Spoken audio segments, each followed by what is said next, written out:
Everyone, on page number 11 in Masechet Zevachim, interesting case scenario comes in today's page of the Gemara. That we know there was a Pesach sacrifice on the 14th of Nisan, and it was delayed for some reason or another. And it was a time period of the afternoon daily sacrifice.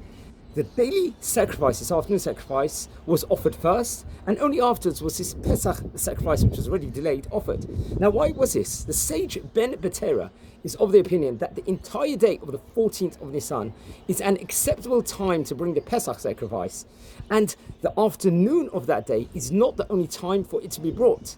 This is how Rabbi Oshia explains the ruling of Ben Betera in the meantime, which states that a Korban Pesach offered on the morning of the 14th for the sake of different type of sacrifice is not kosher, despite the general rule that only if the wrongdoing is done in the correct time is the sacrifice not kosher.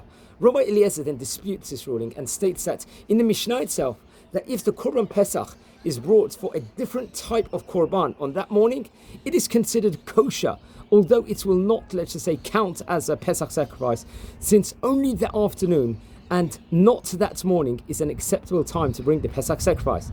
Now, the position of Ben Betera, who we spoke about at the beginning, is challenged from a number of verses, and the Gemara successfully explains the meanings of these verses according to the opinion of Ben Betera.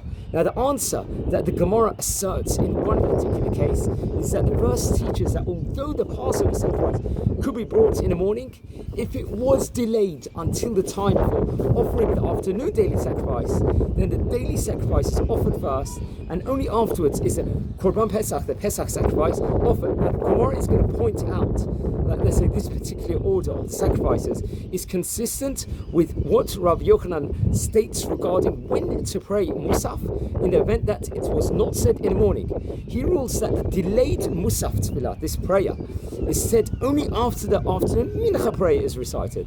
Why is it? There's an underlying theme for these rulings is that a mitzvah that is done more frequently, called tadir, should precede the mitzvah that is done less frequently.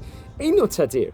In both of the above cases, the more frequent mitzvah is fulfilled first when two mitzvot come at the same time. The daily sacrifice precedes the Pesach one, and the daily mincha prayer comes before the Musaf. Now, this concept is also explained why, say, for example, the talit, which is daily, is put on in the morning before the tefillin, which is not worn on Shabbat festivals. The concept of tadir is also a consideration in deciding whether or not lighting Hanukkah lights after Shabbat should precede making Havdalah. Also a whole topic on itself. Wishing you all a fantastic day. Page 11 of Masechet Zevachim. Heard this fantastic insight from Rabbi Moshe Newman from ohr.edu.